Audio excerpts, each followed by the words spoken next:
Hey guys, and welcome back to another Quality Shot Football podcast.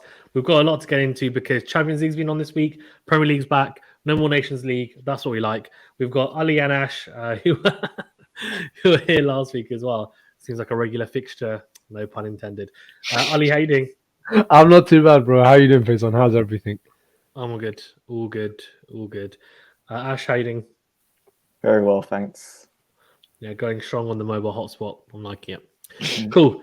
Let's get into this then. So, on the weekend, well, should we touch upon Premier League first or Champions League? Let's do Champions League. It's more Yeah, sure. recent, I guess. So, for Chelsea, we can touch upon them first. I was pleasantly surprised with how well we played. We won 3-0 in the end against AC Milan. And Fofana was on the score sheet. Great. New signing. Aubameyang scored. Good little goal there. James as well. I mean, James played incredibly well. Reece James, assist and a goal. And look, I mean, couldn't have really gone any better, honestly. I was pretty impressed with how he played. The only issue was Fofana getting injured, I think after 38 minutes, which is a bit of a downer, but it is what it is. Interestingly as well, it seems like Graham Potter, I don't think he fancies Havertz that much, which is interesting because Tuchel absolutely loved Kai Havertz, but he doesn't seem to, I don't know, maybe he does rate him, but just not as highly as Mount and Sterling, because Mount and Sterling and Aubameyang are kind of been the three attacking players that I've seen recently. And he comes on as a sub, but like after 70 minutes, and it's oh, go on, give us a bit of impetus. But something for us to discuss. Anyway, I'm talking too much. Ash, were you impressed with the win? Yeah, thoroughly impressed. I think a lot of Chelsea fans are quite nervous and apprehensive going into it, just because of AR form this season and B, how impressive Milan have been in sort of the last couple of seasons. Obviously, got a number of danger men, but it was a really good performance. I think kind of nervy first 20 minutes, but then once we got that first goal, I think we settled, and I think getting that second quite early on in the second half just kind of was a real sucker punch to Milan, and they kind of gave up at that point, and it was quite convincing. I think there were some really good individual performances, especially Reece James, Aubameyang, obviously looking like kind of what we've missed really, which was just someone who gets in the right areas and puts it away. And I thought actually Loftus-Cheek as well had an amazing game in midfield. He's another one who, potentially under Potter, someone like we spoke about Gallagher before, but under Potter maybe he could kind of have a second wind and grow into the player that we've all kind of thought he could be. He really sort of dominated that midfield, as did Kovacic and Mount. So yeah, really happy with the performance. I think it's going to be a lot harder next week in the San Siro, with all the atmosphere, and then I think if Milan have some of the guys who missed out due to injury in the match yesterday, if they have some of them back, it will be a lot tougher. But a really important win, and yeah, starting to kind of not necessarily get on the Potter bandwagon, but I kind of like what I'm seeing from him. Yeah, it's interesting, isn't it? Because Aubameyang is a massive plus if he's going to be fit and he just gets into the right places. He doesn't need to necessarily do a huge amount when you've got Sterling and Mount and you've got the wing backs who are getting involved. So he just needs to make the runs at the right times. And we'll talk about Haaland. I'm sure everyone seems to be talking about Haaland, but he's a prime example of someone who doesn't have a huge amount of touches, but he scores goals because he makes the move at the right time. And it's about making the runs in the most intelligent way possible, not necessarily just running around for the sake of it. So, yeah, I mean, I genuinely think. Timo. Yeah, Timo Werner. Shade thrown by Ash. I actually don't mind Timo Werner, to be fair, but yeah, miss him. I think. Well, he was offside a lot. Lived For offside. Chelsea, to be fair. So he just didn't know how to time his runs, apparently. So yeah, either way though, Aubameyang, great to see him in good form. And look, I mean, Loftus-Cheek seems to have all the attributes, and he has always had the attributes to be a good midfielder. It's just more about confidence, and I think decision making is probably the biggest thing. A lot of the times he try and dribble too much and maybe just do a bit too much and didn't need to at times. So good to see him coming into his own and maturing. I think. I'm assuming you didn't watch it, but from your point of view, what do you think? Chelsea suddenly on the on the up? Oh, sorry, you speaking to me or you speaking Yeah. to... Your name is Ali, isn't it? Yeah, sorry, I misheard you. I thought you said it. I didn't hear it properly. Could be. I think it's still. I mean, I haven't been following football, like that recently, especially not Chelsea. But I think it's still perhaps slightly early days for Potter. You don't want to get too carried away with some good performances. Don't get me wrong. I think from what I've heard and read, I think the performance against AC Milan was very good for Chelsea. I think Potter, because he's jumped into such a role. He's gone from with the utmost of respect from Brighton to Chelsea. Huge jump in class, huge, like that presents its own challenges. He is now expected to win, the league compared to less tougher, expectations at Brighton. So I think with him, he's going through a stage where he's still finding his best team. Like you said, I mean, he's not a big fan of Havertz. Maybe the system what he's trying now may not work in the future. Maybe he's just essentially going through a trial and error phase, see which system works best for him. That's my take on it. But essentially, let's just see how he fares this season. I always say give a manager season, 2 seasons, 1 season to see what they're like, see if it works. If he's got something, go ahead. If not, then we can be more generous with him and give him more time. Yeah, agreed. I think it's going to be interesting to see how he gets on. Okay, we've got to talk about City and Erling Haaland, of course, and it's just ridiculous. 19 goals in 12 games. We can touch on him first. He scored 2 goals in the first half. He probably would have scored a hat-trick if he stayed on past the 45-minute mark. How do we stop him? Because none of us are City fans. And I'm actually getting pretty scared, to be honest with you, because if we face him, I feel like he's going to bully us. I genuinely feel like he's just going to destroy us. I feel like he's like a mixture between Drogba and Thierry Henry combined, and I'm like, that's not good. It's not good. So I don't know what to say except like he just looks so good all the time. And they played a different formation, I suppose. They played Alvarez, who can also play up front as well with Haaland. Mahrez started. Mahrez, I don't know if people realize he scored 24 goals in all competitions last year. He was their highest goal scorer at 31 years of age, and he hasn't been great at the start of the season, but he's quality. He really is. So he was playing, but De Bruyne's on the bench, Rodri on the bench, Foden on the bench. I mean, ridiculous. And they won 5-0. So yeah. I know FC Copenhagen fine, but still, like, this is just carnage. So I want to get your thoughts. Ali, we can touch you can touch on it first, I guess, if you want. I mean, Haaland, thoughts? Easy to stop him. Just put me in front of him. You're on the floor. Fully. That's what I'm saying. I'll stop him because he'd feel merciful for me. Probably dive. Nah, jokes aside, I think what he's done this season is absolutely exceptional. I know we said in an earlier video predictions, and I said the whole thing about Núñez and Haaland. I retract that back. Normally I stand by what I say, but this is something I definitely retract back. One of the very few things. It's okay. Núñez can score 19. He'll score a hat-trick every game. He'll catch up, don't worry. No, I'm sure. Yeah. But I think what Haaland has done so far is absolutely monstrous. And I think, having said that, irrespective of his amazing goals he scored, I mean, he could have had 4 hat-tricks in a row across all competitions. Absolutely ridiculous. But I think don't put too much pressure on him, because if people will judge him based on this, they'll judge him on the same standards again and again and again.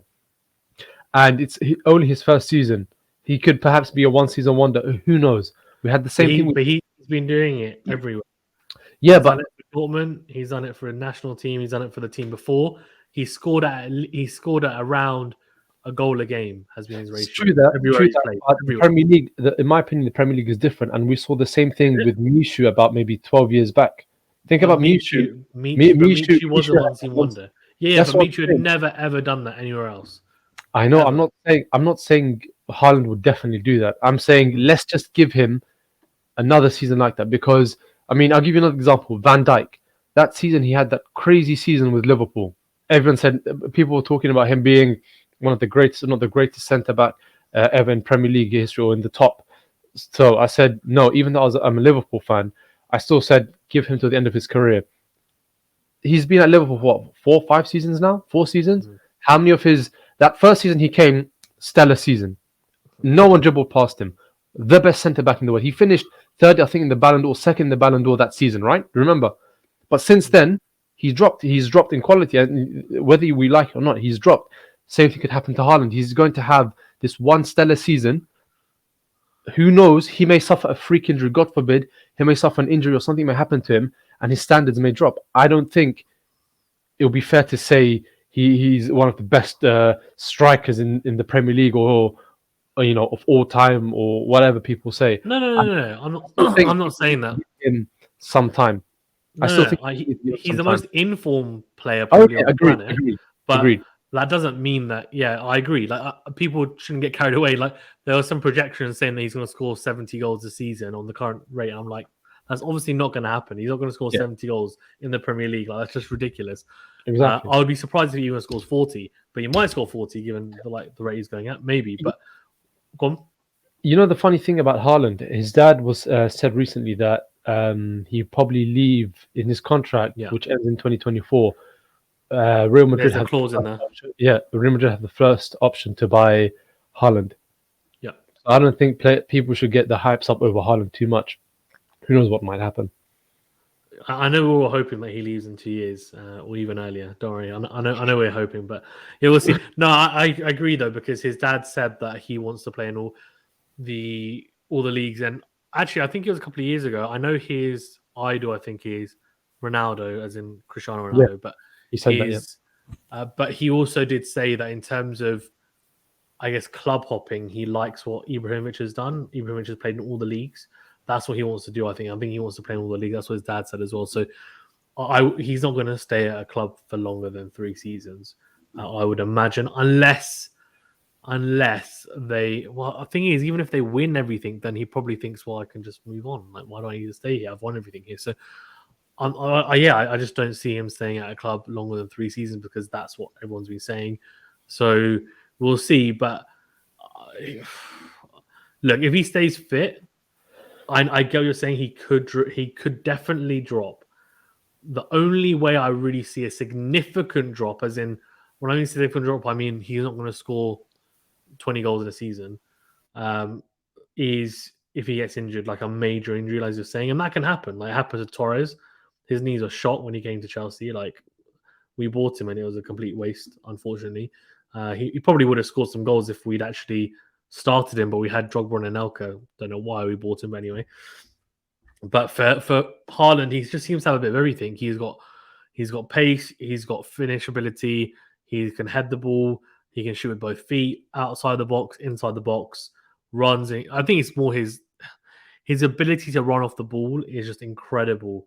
He's always there at the right place and right time, and it's great to see. It really is, to see someone ripping it up, and he just doesn't seem to feel any pressure, which is just incredible. So we'll see how he gets on, but he's definitely taken City to another level, and you almost feel like, how is anyone going to challenge them? If he carries on in this form, they will be out of sight and out of reach very, very soon, and it will be a one-sided Premier League.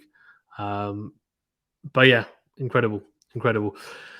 And then to top it off, of course, he scores a hat-trick on the weekend. It's just easy. And Foden scores a hat-trick as well. He scored 50 goals under, I think, is Pep, and I mean, he's an incredible talent as well. We were saying last week against? Who was the hat-trick United. against? Oh, Manchester United. Yeah. You're about to say, like, oh, if it's Brighton, then no. someone.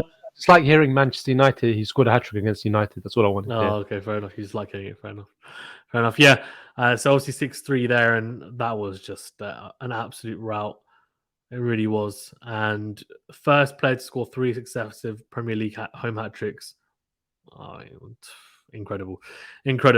Ash, sorry, I haven't even asked you. I've just been babbling on. Haaland, how good has he been?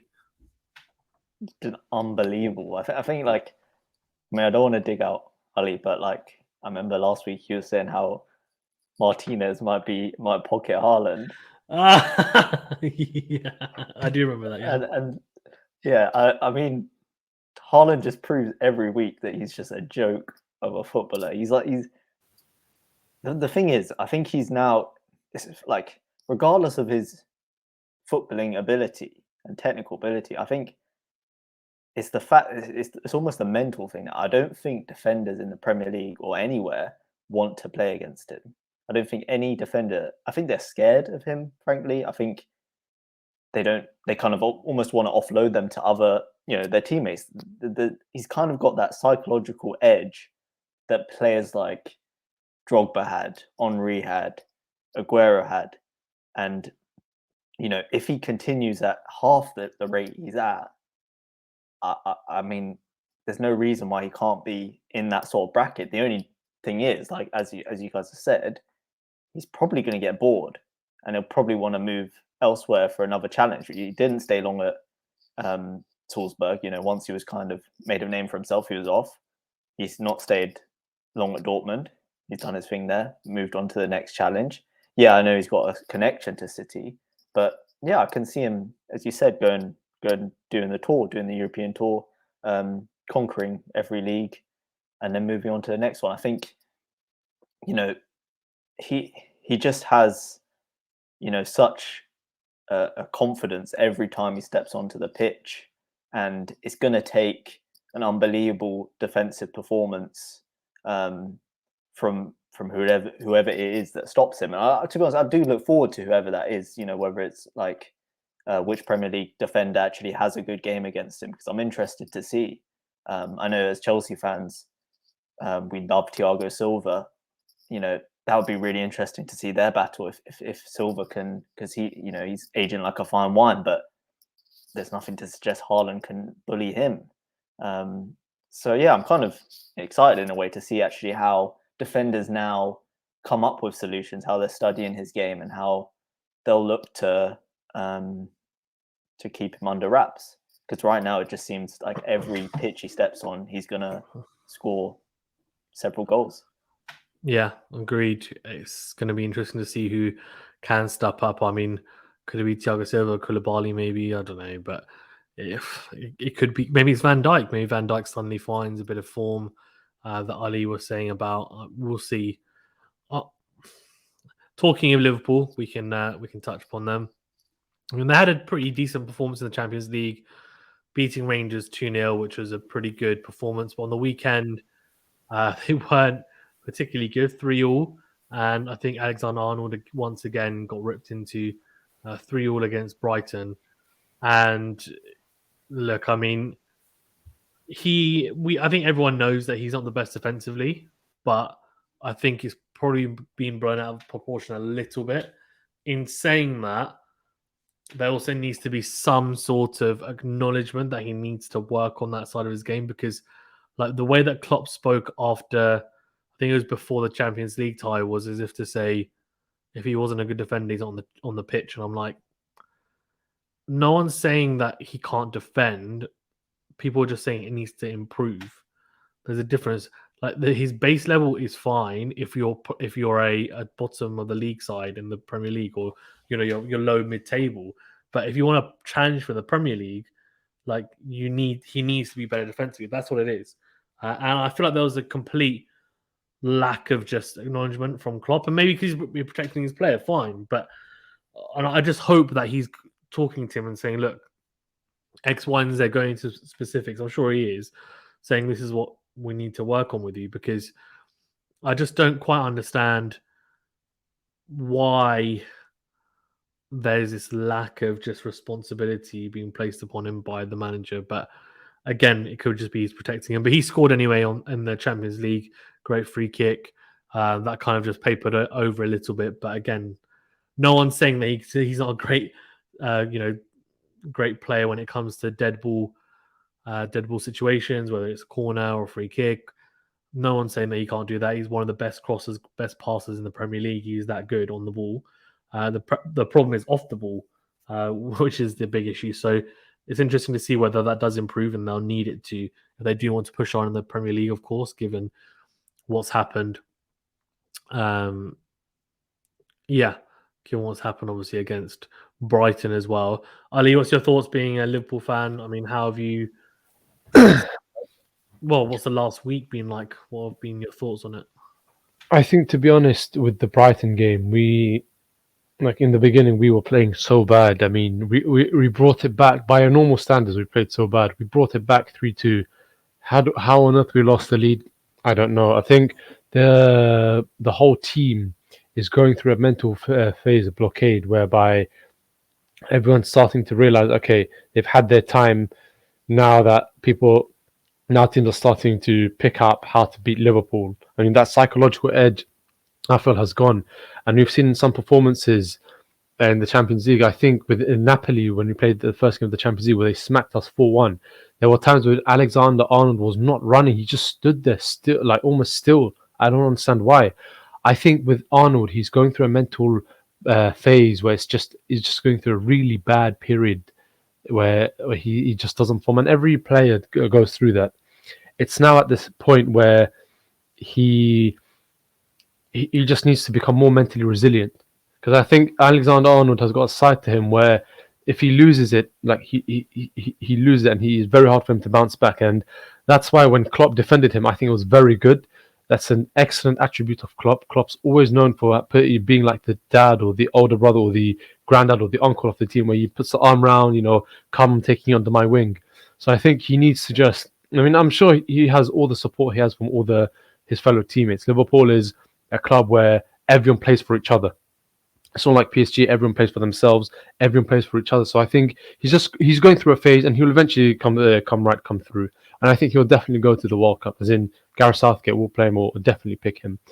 As for the whole defensive thing, yes, I most certainly agree with you. He needs to work on his defensive attributes more so. But having said that, Klopp also said it, perfectly well. He said, Arnold plays the way I want him to play. He plays the way that suits my style of play. And ultimately, especially for team games, irrespective of your own individual abilities, it's always for the team. If you have to take one for the team, so be it. If you have to play for the benefit of the team, if that means you as a defender, you don't play defensive, you play attacking, and it works in the system, so be it. Why change something that doesn't need to be changed? I'm a firm believer of that. If the system works, do it. He's going through a mental blockade because when he was at his peak, he was playing the exact same way. He wasn't really known for his defensive capabilities. He was more so known for his just aggressiveness, like how he would run, cross the ball in. He's just going through a mental block. Once he gets over that, which he will, he'll be back to his best, and Liverpool will be back up.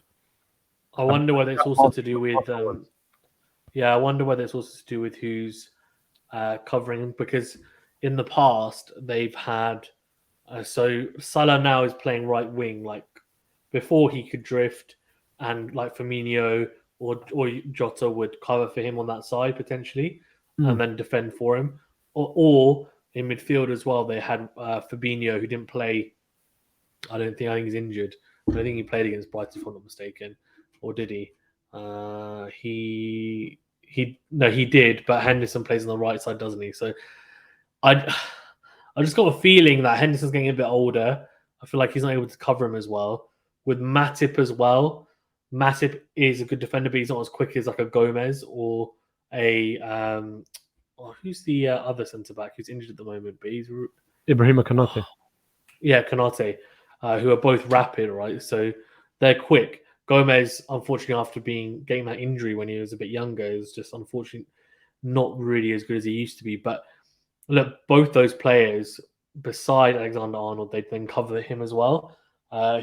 With Matip, then Henderson, there's weary legs there really on that right-hand side, which doesn't help his case. So we'll see how he gets on. I guess going forward, they might need to look into how they pair him up and how they kind of link up Alexander-Arnold with the other centre-back and midfielder, and if they want to continue playing where they are. So let's see. But Liverpool at least got a good win against Rangers, which is good, of course, and we'll see how they now get on for the rest of the season after a tough start to the season. I mean, where are they in the table now? They are ninth. And how many points behind? They are 11 points Yeah. behind Arsenal.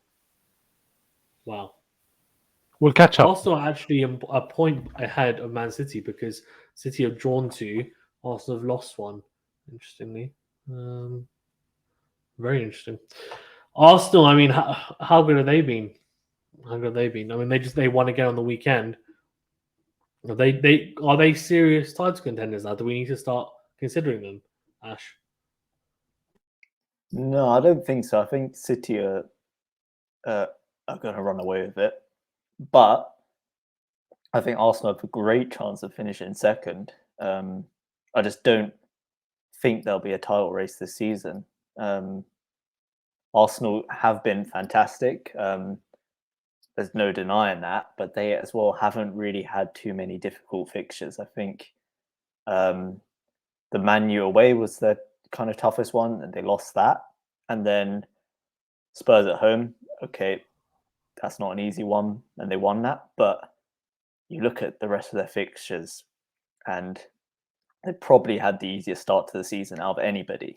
And to be fair, Arsenal from seasons before would have struggled in the games that they have played. So they definitely have made progress. I think there's no denying that. But it's less of kind of a critique of Arsenal, but more just how I'm just like think City are that good. I just don't really see Arsenal as title contenders. But they're definitely on the right track. I think this season is kind of a foundation for them. They've got a young squad, and there's no reason why they can't grow kind of in the years to come. They're doing well. They want to get in the Europa League. I think that's the kind. Now they'll probably kind of have a belief that they can actually win that this year finally, because they've been in it many years and never won it.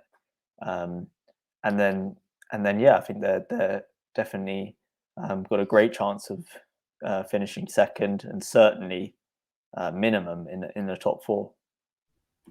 Yeah, agreed. I think I think Liverpool have Man City and Arsenal next, don't they?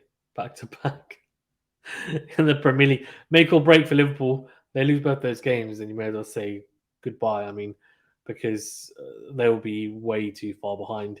Brighton, by the way, are 4th at the moment on 14 points. Just saying. Brighton for the Champions League. They're ahead of Chelsea by a point. Great to see. Who needs Graham Potter? They must be like, who needs Graham Potter? We're a point ahead of him. But yeah, I agree on Arsenal. I hope they put up some sort of fight, and Tottenham as well. I don't think we are going to Manchester United. I think Liverpool will be fighting for top 4 this year. Sorry, Ali, but the start is just too bad. It's just too bad. And I just think the problem is Arsenal, Man City have started off so strong. That's been the issue. If it was a case of like everyone was beating everyone, then it's like, okay, fine. But that hasn't really happened. It hasn't been lots of draws and lots of losses for everyone in the league. So I think those two, and then Tottenham, maybe if they can muster up a few wins and string them together, they're third at the moment. But the rest is looking pretty dire. Can I just add as well? I think the Liverpool-Arsenal match will be a really interesting marker of actually where Arsenal are, because agreed. Because Liverpool have battered Arsenal like for years now.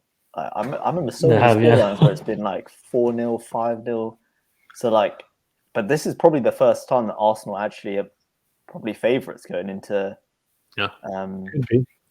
Is it Anfield or Emirates? I think it is at Anfield. If it's at Anfield, I think Liverpool will do something. If it's at the Emirates, different story. But it's probably the closest the two teams have been going into a match between them for a long time. Yeah, but I agree. So it's at the Emirates. It's at the Emirates this Sunday. Yeah.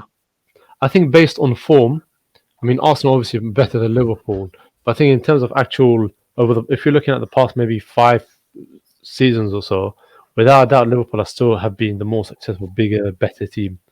So this season, it's such a turnaround for Arsenal. I mean, you have to give credit where credit's due. Arsenal deserve it, and I think Arsenal will probably challenge Man City for the title.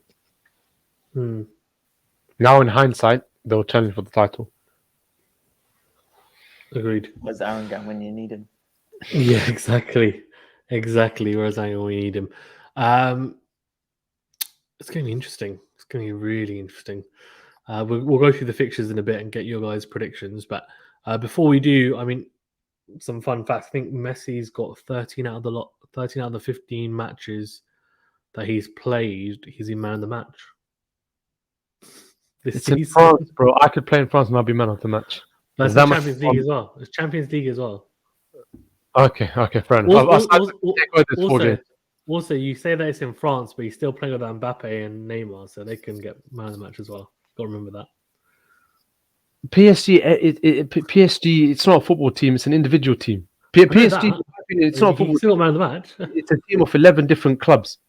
You have Messi FC, Neymar Athletic, Mbappe Rovers. Well, did Mbappe? Right? Joke of a team. Did he see the goal where they all three combined yesterday? Oh yeah, Champions League goal. Yeah. Who did they play? Chemistry, mate. Legit. Who did they play? Because I know they've got Inter Milan and Bayern Munich in there. It was no. You're thinking of Barcelona. This is PSG. Oh, sorry, but I'm so off. You know what? I did exactly the same thing. They were like, "Oh, Messi's goal. He scored against 40 different clubs." I was like, looking at Barcelona, like, "Oh yeah, Barcelona. Oh, did he score against Inter?" I was like, "Did he score against Inter?" And I was like, "Hold on, who's in Barcelona anymore?" I was like, PSG's group. Who's in PSG? Who did they play yesterday? They played Benfica. They drew 1-1. Oh, they drew 1-1. Benfica side. Neymar, Mbappe, Messi. They should win. They should be winning. Yeah. You said Neymar, Mbappe, Messi. You got three best players. They only drew 1-1 against Benfica. Yeah, they should be winning. I'm not saying that. I'm just saying that Benfica are not a shocking side, is what I'm saying. It's not an FC Copenhagen, is it? Sorry for anyone from Copenhagen, but circus of a club PSG is. It's a joke of a club. Yeah, well, I'll let them know. We'll send them a letter. But yes, I'll write the letter. I'm not having it. I'll write the letter. You can write the letter. It's fine. It's fine. We'll get Mohammed to sign off as a lawyer. But yeah. Anyways,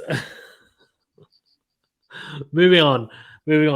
Talking of Barcelona, Lewandowski is playing really well though. He's just a couple of goals behind Haaland, but he is banging in the goals. I mean, and I'm great. I'm great. I'm really, really happy to see it because a lot of people might have been thinking he's been at Bayern for a long time. He's used to that system, but he just fitted into Barca. And Barca don't have as good a side as Bayern. They don't. They really don't. So to see him ripping it up is just great. And I'm happy for him. I'm happy. I love how Inter as well spanked them a little bit in the Champions League just to say, you know what? And I think it's one of the players from Inter, I've forgotten who it was, posted a picture of Gavi like holding him and basically being dragged on the floor, like as he was trying to like get him off the ball. It's so peak. I was like, what is going on? Great win by the lads with that picture. I was like, you're taking the mick. But anyways, cool. Is there anything you guys want to touch on before we go into the predictions for the weekend? No? Okay. Let's do it then. So we'll do quick fire. Are they only on Friday? No, none. Saturday, Bournemouth and Leicester. We'll go Ali and then Ash. Leicester 2-0. 3-0 Leicester. Oh, I'm gonna go 1-1. We need to start keeping a tally of this. We need to delegate this. Chelsea Wolves. Chelsea 2-1. I'm gonna go 2-0 Chelsea. 3-0 Chelsea. I'm gonna go Man City Southampton. Southampton. I'm joking. Man City 4-0. Okay. 3-1 City. 6-0 City. Also, do you remember when you guys were laughing when I was like 4-0 Brighton to last week against Liverpool and they were 2-0 up? I was like, come on, do it. Newcastle Brentford. Wait. How many is Haaland scoring of the 6? Well, 6. He scored 7 out of the 6. So fourth consecutive home hat trick. Oh, Newcastle Brentford. Where are they playing? Newcastle. So the team that I named first is always the home team. Okay. 1-1. 2-1 Newcastle. So 1-0 Newcastle. Brighton, Tottenham. Tottenham 2-1. We'll go 1-1. Yeah, I was going to go 1-1 as well. Yeah, 1-1. I was going to go Brighton at home. Palace and Leeds. Palace 1-0. I'm going to 1-1. 2-1 Palace, I'll go. West Ham, Fulham.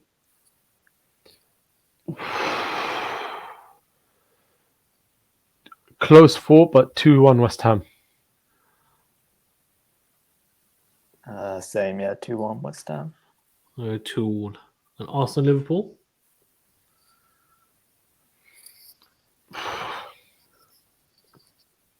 1-1. 2. 5-0 Arsenal. No, 2-1 Arsenal. 2-1 Arsenal. Everton, Man United. United 2-0. Maybe 1-0 Everton. Oh, I like it. I like Frankie it. I'm going to Lamp's. go. I'm going to 2-1 United. I think they'll have a reaction. They normally that's been the trend, hasn't it? Recently with Ten Hag. And then last one, the Monday night game, which is an absolute cracker. No offense to Nottingham Forest and Aston Villa, Monday night football, but Forest Villa.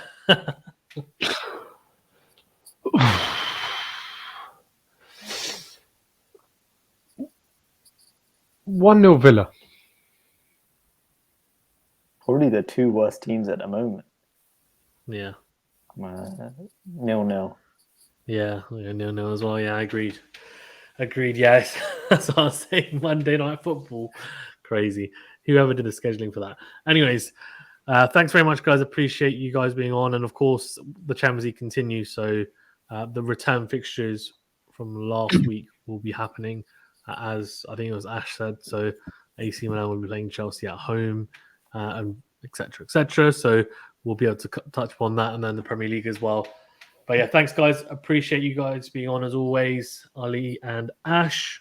If you haven't done so already, remember to hit the like button, subscribe if you're new and watching on YouTube. If you're listening on a podcast platform, leave a rating or review even. We do appreciate it, and we'll see you soon. Thank you so much.